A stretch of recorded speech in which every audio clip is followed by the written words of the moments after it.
During the time na pinasok mo ito sa Metro Manila Film Festival, parang I'm sure in the same manner sa maraming supporters mo, maraming niniwala sa iyo na hindi ito na nakapasok man lang sa MMFF, considering na napakaganda ng pelikula. Ayun, I'll be honest, nasaktan ako nung hindi ko nakapasok sa Film Fest. Kasi I believe in this movie and many other people believe in this movie. And yung ibang kakaunti pa lang po kasi nakakapanood nito kasi konti lang screenings namin last year. Lahat sila, ang tanong nila, uy, ba't dito nakapasok sa MMFF? So, to answer your question, masakit po, pero that's kasi accepted na natin yung fact that, it's if not impossible, it's very, very hard to enter, to be included in the MMFF. And para kung dumaan talaga sa butas ng karayo. And total, I have had my share of MMFF films. Yung bridal shower, banal, di ba, Gorge? Tagpuan, di ba? So, ganun talaga. Minsan you make it, minsan you don't. Pero, I'll never deny the fact na nasasayangan ako na hindi ito kasi hindi ito nakapasok sa MMF. How about the upcoming 50th anniversary ng Metro Manila Film Festival? Any plans?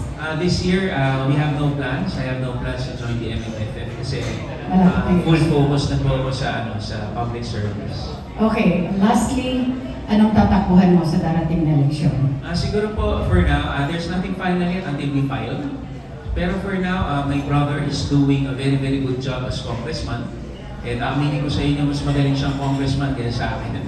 So, we'll let him muna excel and let the people decide. Tapos, status quo. My brother will run for congressman, I will run for councilor. Kasi, Tita Aster, ang na-enjoy ko na rin, actually, si Naila ulit din nagsabi, enjoy mo muna itong pahinga mo. Parang pahinga mo to. Tingnan niyo po, simula po nung naging konsela ko ulit. Nakapag-aral ako. I'm pursuing my PhD now sa UP, Urban and Regional Planning.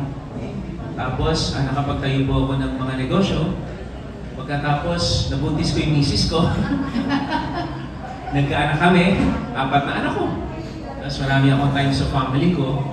Nakagawa ako ng piyeta with Dora Honor, Gina Alhar, and Jacqueline Mose. Tapos nanalo pa tayo ng mama. So, parang ang sarap po ulit makagawa ng mga bagay na hindi ko nagagawa before.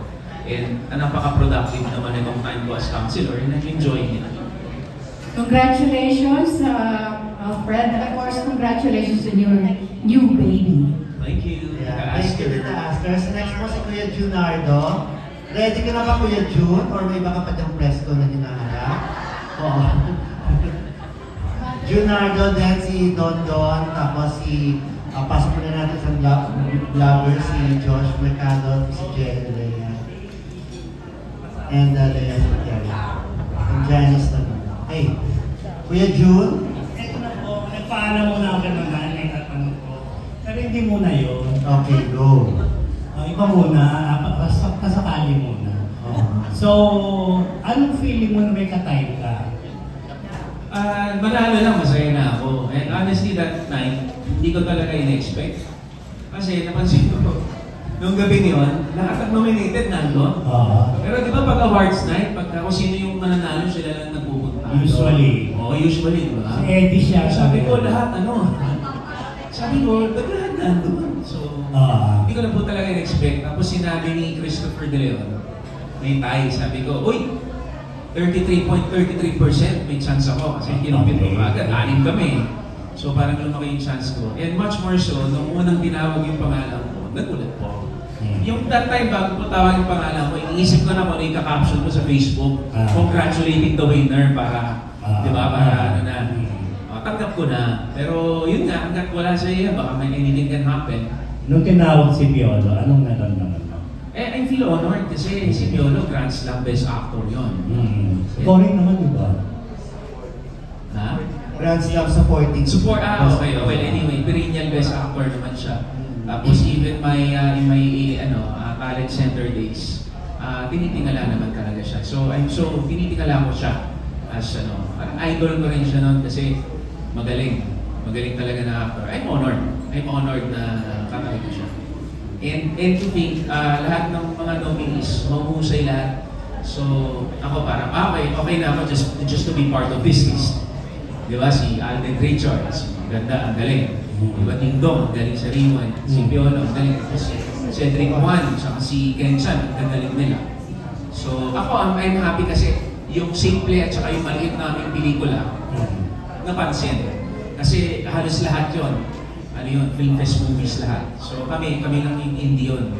And together with Direk Louie Ignacio's movie. Kasi Alfred, siguro wala ka pa sa showbiz na.